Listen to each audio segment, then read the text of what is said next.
अस्सलामुअलैकुम and welcome back again. कैसे हैं जी आप सब लोग? उम्मीद है कि सब खैरियत से होंगे और ठीक ठाक होंगे। तो जी यहाँ पर बन रही है बहुत ही मज़ेदार किस्म की चिकन कढ़ाई सहरी के लिए। इसके बाद जी मैंने आटा गूंदा था क्योंकि मैंने आज बनाने थे पराठे, देसी घी वाले बल वाले पराठे। बहुत ही मज़ेदार लगते हैं चिकन कढ़ाई के साथ। तो बस ये मैंने सहरी से कुछ देर पहले ही बनाई थी और बना के मैंने इसको रख दी थी। फिर मैंने आटा गूंदा और उसके बाद मैंने बनाए पराठे। पहले मेरा दिल किया कि लच्छेदार वाले पराठे बनाऊं। मुझे लच्छे वाले पराठे नहीं होते, बिल्कुल ऐसे लेयर सेपरेट हो रही होती हैं, बट वो टाइम काफ़ी ले जाते हैं, तो इतना टाइम नहीं था मेरे पास। तो मैंने नॉर्मल जो मैं बल्क देकर पराठे बनाती हूँ ना, अंदर घी लगा के फिर फ्लावर डस्ट करके और फिर पेड़ा बनाती हूँ, फिर उसको फिर से रोल आउट करती हूँ। तो बस मैंने कहा वही वाले पराठे बना लेती हूँ। अगर वो बनाने बैठी ना तो बहुत टाइम हो जाएगा और सहरी का टाइम निकल जाएगा। अब चूँकि मैं आटा गूंदती हूँ डो मेकर, जो मेरे पास आटा गूंदने वाली मशीन है ना, उससे गूंदती हूँ, तो आटा उसी टाइम आप रोटी बनाते हो ना तो ब्रेक नहीं करती हो, बहुत अच्छी रोटी बनती है। अगर आपने ज़्यादा देर उसको नीडिंग पे लगाया है ना तो बहुत ही मज़ेदार किस्म के ज़बरदस्त किस्म के पराठे भी बनते हैं और रोटी भी बनती है फ्रेश। वरना जब नॉर्मली मैं हाथ से आटा गूंदती हूँ ना तो मुझे उसको सेट होने के लिए कुछ टाइम देना पड़ता है ताकि वो टूटे नहीं हो, आसानी से जो है वो रोटी जो मैं बेल भी लूँ।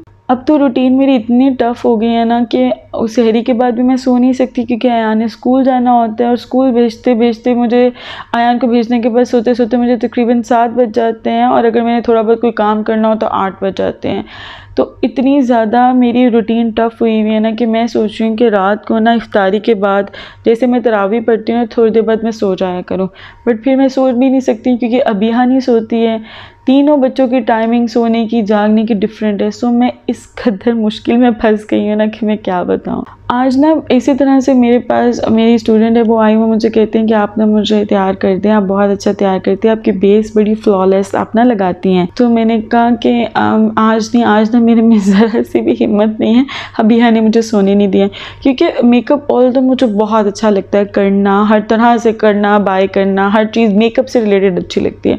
बट जब आपकी नींद पूरी ना हुई हो तो आप बड़ी मुश्किल से कोई एक काम फोकस होके कर सकते हो, तो या तो घर के काम कर लो या मेकअप कर लो। तो मैंने कहा मेरे में ना बिल्कुल भी बच्चे हिम्मत नहीं, अगर होती ना तो मैं ज़रूर आपको करती। खैर जी यहाँ पे मैंने सहरी वगैरह बना ली थी और सहरी के बाद ही मैं सारे काम करके सोती हूँ। मैं बिल्कुल भी काम कोई भी छोड़ के नहीं सोती हूँ। अल्हम्दुलिल्लाह, अल्लाह का शुक्र, अल्लाह ने हिम्मत दी हुई है तो कर रही हूँ। तो यहाँ पर जो मैंने स्टोव टॉप क्लीन कर लिया था और फिर मैंने टेबल भी साफ़ कर लिया था।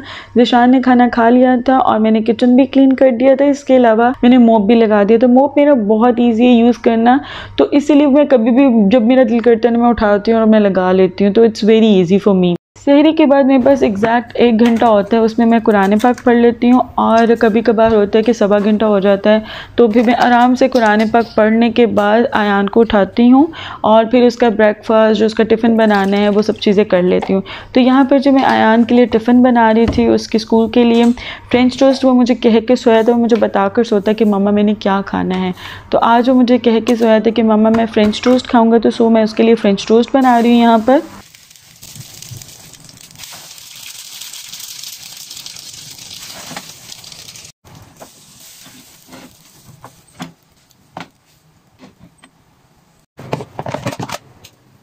फ्रेंच टोस्ट बन गया था तो फिर मैंने उन्हें छोटे छोटे चंक्स में काट दिया था, और इस टिफ़िन के साथ फोक भी है और स्पून भी है, तो बहुत इजीली आयान जो है ना फोक के साथ इसे खा लेगा और इसके हाथ भी गंदे नहीं होंगे।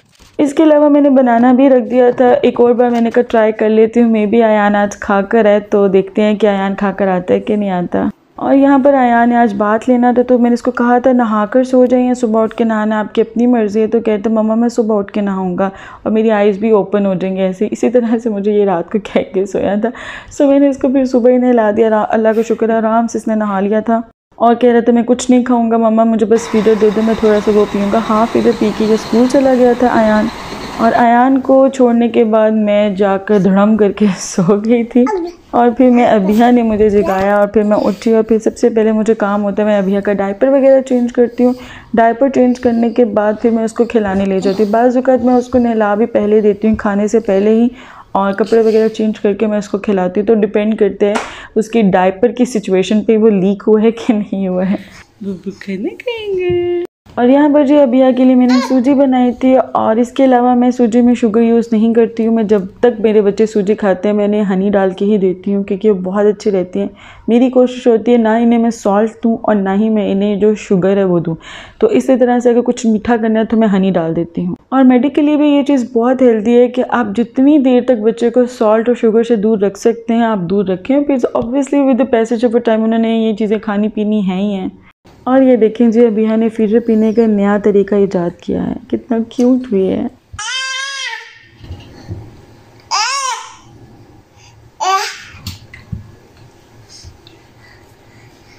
अबिया ने ना माशाल्लाह आजकल अपना सारा जोर दांत निकालने पे लगाया हुआ है। माशाल्लाह माशाल्लाह माशाल्लाह दांत निकाल रही है और खूब रज के मुझे ये बच्ची तंग कर रही है। और अबिया तो ठीक है वो बच्ची है, दांत निकाल रही है तो उसका बनता है, बट ईमान आप लोग इमेजिन नहीं कर सकते मुझे ईमान ने कितना तंग किया है। बहुत ज़्यादा ये बच्ची मुझे तंग कर रही है। फिनिश नहीं किया अभी तक आपने? मानो मैंने अबिया को भी सुला लिया बेटा, अभी तक आपने फिनिश नहीं किया। मेरी हिजाब के अब तो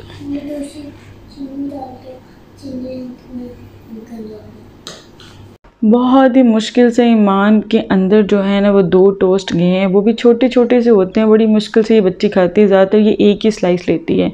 और अयान आ गया था तो फिर मैं उसको जो है यहाँ पे राइस खिला रही। हालांकि मैंने उसके लिए रोटी बना के रखी थी देसी घी लगाकर, सुबह सहरी वक्त ही मैंने कहा था जब स्कूल से आएगा ना तो खा लेगा, क्योंकि मेरे में हिम्मत नहीं होती है बार बार रोटी बनाऊँ। मैं बहुत थकी हुई होती हूँ, इतने सारे काम होते हैं। इसके अलावा ये चेक करें अभी तक मैंने ये मटेरियल बना के नहीं रखे। इतनी को मुझे सुस्ती हो जाती है ना, सुस्ती नहीं होती है दरअसल टाइम नहीं मिलता है। तो ये मैंने मटेरियल अभी ऐसे कैसे ही पड़ा है, इसको जो है ना मैं शेप दूंगी, आज इसको भी फ्राई करूंगी। क्योंकि मैंने सोचा कि ना आज हम लोग इकट्ठे जो है वो करने की टाइम ही नहीं मिलता इकट्ठे बैठने का। तो मैंने कहा तो है देखो लेट्स सी आते हैं कि नहीं आते हैं। तो जल्दी से बस प्रिपरेशन को मैं स्टार्ट करती हूँ। खास कुछ भी नहीं बना रही क्योंकि आज हिम्मत ही नहीं है मेरे में, बिल्कुल ज़ीरो है। आई थिंक मेरा बीपी लो है, बिल्कुल जान नहीं है मेरे अंदर। सो जितना हो सकेगा मैक्सिमम मैं उतना कर लूँगी। तो चलें स्टार्ट करते हैं। मेरी ना इस कटर ने ज़िंदगी आसान कर दी है, ट्रस्ट मी यार। अगर आपको ये कटर कहीं नज़र आता है ना डू बाय इट, ये बहुत अच्छा है। मे भी इससे अच्छी भी हूँ पर मेरी नज़र में अभी तक तो यही अच्छा गुजरा है तो मैं इसी को यूज़ करी। इससे पहले जो करी थी वो भी अच्छे थे बट ये वाला द बेस्ट है, क्योंकि इसमें जो है ना अनियंस बहुत अच्छे से स्लाइस हो जाते हैं। और अगर अनियन स्लाइस हो गया ना उसके बाद आप वापस फिर से डालोगे तो चॉप वाले अनियंस बन जाते हैं। इसके अलावा आप जो है वो पोटैटोज को डिफरेंट शेप्स में कट कर सकते हो। इसके अंदर जो बकेट होती है उसके अंदर डाल के जब मैं फ्राई करती हूँ ना, आई शो यू, ये बकेट होती है, इसके अंदर ये लगती है। मैं दिखाती हूँ, रुके जरा। ये बकेट ना इसके अंदर यूँ लगती है, ठीक है जी। जब इसके अंदर डाल के ये मैं समोसे वगैरह को एयर फ्राई करती हूँ ना तो ये जो है ना इतना ज़्यादा डार्क कलर नहीं आता। अभी एक टाइम हुआ है मैंने इनकी साइड को जो है वो फ्लिप किया है, इन्हें भी फ्लिप किया है और अब इसके ऊपर ऑयलिंग की है मैंने। और अब इसको अगेन 5 मिनट्स के लिए जो है ना एयर फ्राई करूँगी मैं। बट ये देखिए गोल्डन ब्राउन एक ही बार में होना शुरू हो गए, काफ़ी ज़्यादा गोल्डन ब्राउन हो गए। बट अगर मैं बकेट में डालकर करती हूँ तो बहुत कम इनका ब्राउन कलर आता है। सो अगर आपको ज़्यादा ब्राउन कलर चाहिए तो ये वाला जिसकी बास्केट है ना, ये वाली इसको निकाल कर फ्राई करें तो इंशाल्लाह आपको बेहतर रिजल्ट मिलेगा। मैं ना पकौड़ों के लिए बहुत बारीक आलू को कट करती हूँ, तो इसमें इस कटर में जो मैं यूज़ करती हूँ थिकनेस बड़ी अच्छे से एडजस्ट हो जाती है, बहुत पतले भी आलू कट जाते हैं इसमें। खैर जो यहाँ पर मैं पकौड़ों के लिए बैटर प्रिपेयर करूँ, जिसमें मैंने 3 मीडियम साइज़ के आलू लिए हैं और 1 मीडियम साइज़ का अनियन है, हैंडफुल मेरे पास फ्रोज़न जो है वो पालक है। इसके अलावा मैंने तकरीबन 1 टीस्पून इसके अंदर चॉप्ड गार्लिक डाला है और 2 टेबलस्पून भर के मैंने इसके अंदर डाले हैं योगर्ट के, थिक क्रीम योगर्ट है। 2 टीस्पून मैंने इसके अंदर डाले रेड चिली पाउडर, ½ टीस्पून डालिए टर्मरिक पाउडर, 1 टेबलस्पून गया इसके अंदर चाट मसाला, 1 टेबलस्पून ही इसके अंदर सूखा धनिया का पाउडर, 1 टीस्पून चिली फ्लेक्स और 1 टेबलस्पून सूखा धनिया का पाउडर इसके अंदर जाएगा। और थोड़ी सी मैं इसके अंदर डालूंगी अजवाइन, डाल दूंगी लाइक ½ टीस्पून मैंने इसके अंदर डाली। और जो 3 टीस्पून मैं इसके अंदर सॉल्ट ऐड कर दूंगी। ये रेसिपी बिल्कुल ज़बरदस्त जाती है, मिर्च मसाला हर चीज़ नमक वगैरह एक्यूरेट होता है। अच्छा इसके अंदर मैंने हरी मिर्चें भी फ्रीज़ की हुई डाली हैं, तकरीबन आप समझ लें 3 हरी मिर्चें होंगी जिसको क्रश करके आपने इसके अंदर डाल लेना है। बेसन जो है ना मैं हमेशा थोड़ा थोड़ा करके ऐड करती हूँ, बहुत मिनिमम सा पानी डालती हूँ और क्योंकि मुझे ज़्यादा बेसन वाले पकौड़े अच्छे नहीं लगते हैं। तो ये देखिए जी किस तरह से बैटर बन के रेडी हुआ। ये जी हमारा बैटर है और आप देख सकते हैं बेसन बहुत कम है। बेसन मैंने सिर्फ बाइंडिंग के लिए आप समझ लें इसके अंदर डाला हुआ है और इसको मैं सेट होने दूंगी 15 to 20 मिनट्स के लिए। और उसके बाद ये काफ़ी सारा पानी छोड़ देता है, सो आपका जो है ना बैटर ज़बरदस्त सा रेडी हो जाता है। और फिर ये देखें जी, फ्राइज़ भी मैंने सेम कटर को यूज़ करते हुए कट कर लिए हैं। इसके ब्लेड्स वगैरह चेंज करने होते हैं आपने बीच में रोटेट करके ना, तो जब आप ये बाय करेंगे ना आपको पता चल जाएगा। अच्छा, अब ये इसका जो धोने का काम है ना, ये बहुत ज़रूरी है। बहुत सारे लोग होते हैं वो करते हैं कि प्याज आलू काटे हल्का सा घंगाल के रख देते हैं, नहीं, फिर ये ना पील होना शुरू हो जाती हैं चीज़ें। तो इस तरह से किचन जो ब्रशेज़ होते हैं ना, उनकी हेल्प से आप इन ब्रश जो कटर्स को है ना अच्छे से वॉश करके रखें, कभी भी फिर इनका जो कलर है ना वो चेंज नहीं होगा। तो यहाँ पे मेरी बहुत एक अच्छी हैबिट, अल्लाह का शुक्र है कि मैं ना चीज़ों के साथ साथ वॉश करके रखती चली जाती हूँ। तो कभी भी बहुत कम होता है कि आ जाता है, कभी कभी हो जाते हैं पीली चीज़ें ख़राब हो जाती हैं अगर थोड़ी सी लापरवाही करूँ, बट मैक्सिमम जो है ना इस तरह की कोताहियों से बच जाती हूँ।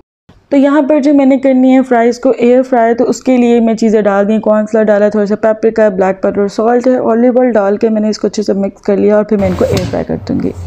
और ये जो समोसे चेक करें कितने ज़बरदस्त किस्म के एयर फ्राई हुए हैं, लग ही नहीं रहा है कि एयर फ्राई में हुए हैं, ऐसे लग रहा है आपने इनको डीप फ्राई किया है।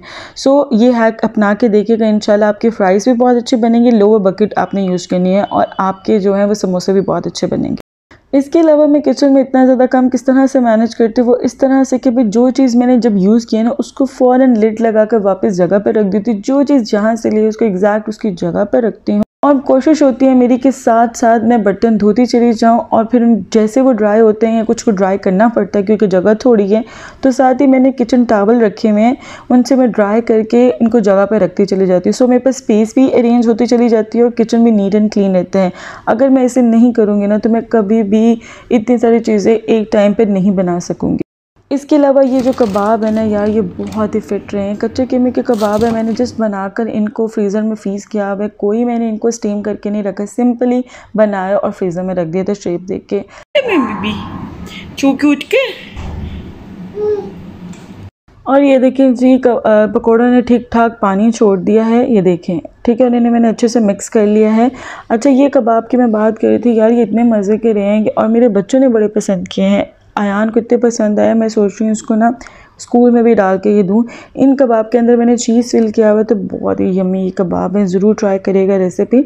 रमज़ान प्रिपरेशन में मैंने ये रेसिपी अपलोड की भी इन कबाब की। तो जी सारे काम हो रहे हैं, एयर फ्रायर भी बिजी है मेरा जी चिप्स बनाने में, पकोड़े भी तले जा रहे हैं जी, और फ्राइंग पैन में जी कबाब भी तल रहे हैं। तो दूसरी तरफ जी मैं अब बिल्कुल फारिग थी, जारी मेरे हाथ फारिग थे, तो मैंने कहा जल्दी जल्दी से ना कबाब को भी शेप दे लेती हूँ। आलू और चिकन वाले ये कबाब हैं, ये बहुत मज़े के बने थे, बहुत ज़्यादा। इनकी खुशबू बहुत मज़े की होती है जब ये फ्राई होते हैं, इनकी खुशबू बहुत मज़े की है। तो मैंने कहा जल्दी जल्दी से अब इनको भी मैं कोट कर लेती हूँ। पहले मैंने शेप दे लिया और फिर मैंने कोट कर रही हूँ। एक कोट मैं इनको एग मिल्क दे रही हूँ और उसके बाद ये ब्रेड क्रम्स है जिसके साथ मैं इसे कोट कर रही हूँ। ये बहुत मज़े के कबाब बनते हैं, ज़रूर बना के ट्राई करिएगा। इसकी रेसिपी भी मैंने अपलोड की हुई है।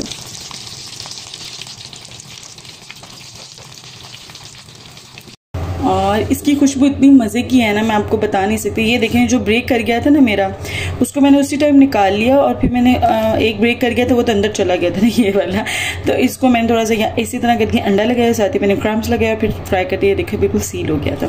सो अगर कभी आपके साथ भी ऐसे हो जाए तो आप लोग भी ये कर सकते हैं, बिल्कुल ठीक फ्राई होते हैं। इनकी खुशबू बहुत मज़े की है, ये बहुत मतलब ना खुशबू से भूख लग जाती है। और वहाँ पर मैं अबिया के लिए गाना गा रही हूँ, है ना अबिया? कैसे मम्मा गाना गा रही है ये अबिया? बहुत तंग कर रही है यार, ये रोज़ ना इसी टाइम मुझे तंग करती है, रोज़ बिला नागा। गैप नहीं डाला, एक दिन भी गैप नहीं डाला है ना भाई, हम नहीं गैप डालते, हम तंग करने में गैप नहीं डालते, हम तवातर मुसलसल यानी कंटिन्यूस तंग करते हैं, समझ गया ना। यहाँ पर जी सैंडविचेस भी मैंने बना लिए हैं। सैंडविचेस की रेसिपी मैंने ऑलरेडी आप लोग के साथ शेयर की है, सो मैंने ना बनाते हुए दिखाया है और बस रैप करते हुए मैंने दिखाया कि भाई मैंने सैंडविचेस बनाए थे जी इफ्तारी में। और यहाँ पर जी हमारा टेबल सज चुका है भरपूर मज़ेदार किस्म का। और ये जो आपको रोल के इर्द गिर्द गोल सी प्लेट नज़र आ रही है, नहीं बिनिश की प्लेट है, तो वो भी अपने साथ ये चीज़ें फ्राई करके ले आए थे। फिर हम लोगों ने मिलकर बैठ कर इफ्तारी की, बड़ा मज़ा है। साथ में कबाब, ये देखिए जो बन कबाब भी लेकर आई थी, चना चाट भी है और कुछ मेरी चीज़ें कुछ उनकी चीज़ें हैं, तो मिल मिला के हम लोगों ने इफ्तारी की। बड़ा ही ज़्यादा मज़ा है, बहुत ही मज़ा आता है यार, जब मिल के इफ्तारी की जाती है ना तो मज़ा ही अलग होता है। बहुत ज़्यादा मज़ा आया था। कबाब बहुत मज़े के, ज़रूर ट्राई करिएगा। और इसके अलावा ये आलू और चिकन वाले कबाब भी बहुत मज़े के हैं। और यहाँ पर जो बच्चे आए थे क्लब से स्विमिंग करके, तो इनकी हालत चेक करें, और खा पी के फ़ौरन ही सो गए थे। और अगर आपको ये वीडियो पसंद आई हो तो प्लीज़ जाने से पहले लाजमी लाइक करिएगा, और अगर चैनल को सब्सक्राइब नहीं किया तो डू सब्सक्राइब माय चैनल। मिलते हैं आपसे अगली वीडियो में नए कंटेंट के साथ, तब तक के लिए अल्लाह हाफ़िज़।